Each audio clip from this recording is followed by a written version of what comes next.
Oui, bonjour, je suis Vincent Wertz et je suis professeur à l'EPL, l'École polytechnique de Louvain, en mathématiques et mathématiques appliquées. Ces dernières années, je me suis beaucoup concentré sur des cours de premier bac et de deuxième bac, donc des cours à grand public étudiant. Il y a à peu près 500 étudiants en première année ingénieur actuellement à l'UC Louvain. Et donc l'enjeu de rendre les étudiants actifs lorsqu'ils sont dans un grand groupe est un enjeu qui m'interpelle de manière importante.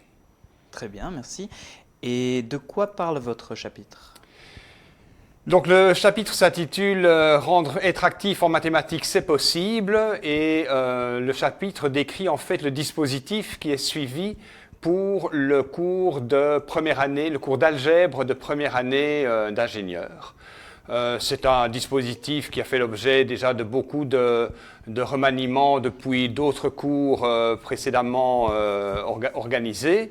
Mais un des éléments essentiels, centraux de ce dispositif, c'est l'usage d'un certain nombre de problèmes, donc d'apprentissage par problème, d'APP, que l'on fait en mathématiques, qui correspondent un petit peu à un défi qui m'avait été posé il y a pratiquement 20 ans, quand j'avais été observer différentes universités dans le monde qui pratiquaient de l'APP pour toutes les matières sauf pour les mathématiques. Je me suis dit, c'est un défi de le faire aussi en mathématiques, et on le fait. Et donc le chapitre explique un petit peu ce qu'est un problème en mathématiques, montre qu'il y a différents problèmes possibles, qu'ils peuvent être analysés selon différents critères.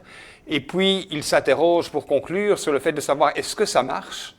Et la réponse est que oui, ça marche, si on accepte que les étudiants soient dans un certain inconfort, qu'ils apprennent dans l'inconfort, en tout cas qu'ils manifestent un certain inconfort, et qu'on soit conscient de se dire apprendre dans l'inconfort permet peut-être de mieux apprendre que d'apprendre dans une situation que l'on pense extrêmement confortable, mais qui ne représente alors plus nécessairement un grand défi. Merci. Mais alors, à qui s'adresserait ce chapitre? Et alors ce chapitre peut s'adresser effectivement aux personnes qui croient que rendre les étudiants actifs dans des grands groupes, c'est difficile. Je crois qu'elles verront là une expérience, un témoignage qui montre que c'est possible. Évidemment, on ne fait pas la même chose qu'avec 20 étudiants. C'est aussi intéressant pour des professeurs de mathématiques qui se sont dit, mais oui, mais finalement, tous ces problèmes, c'est pour d'autres disciplines, mais pas en maths. Eh bien non, ça marche aussi en mathématiques. Voilà deux types de publics possibles. Merci. Selon vous, comment faire pour activer l'étudiant d'un point de vue pédagogique? La clé de l'activation, je pense, c'est la motivation. Un étudiant va être actif s'il est motivé par la tâche qui lui est proposée.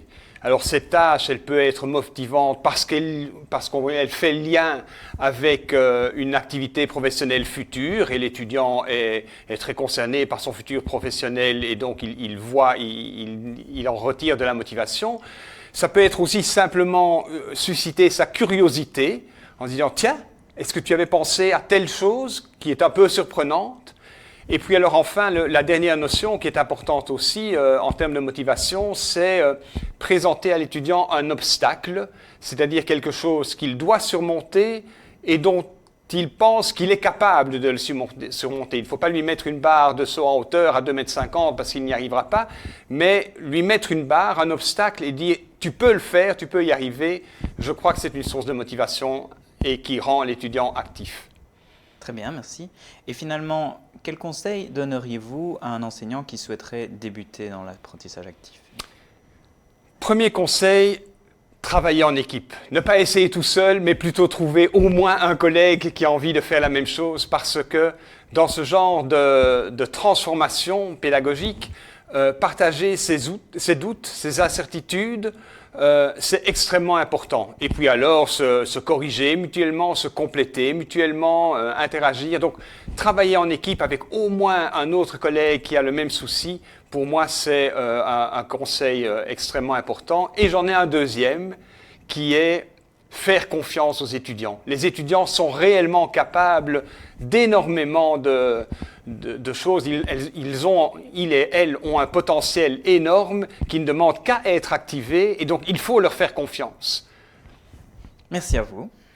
Merci beaucoup et j'attends avec intérêt tout commentaire que vous pourriez me faire à l'issue de la lecture du chapitre.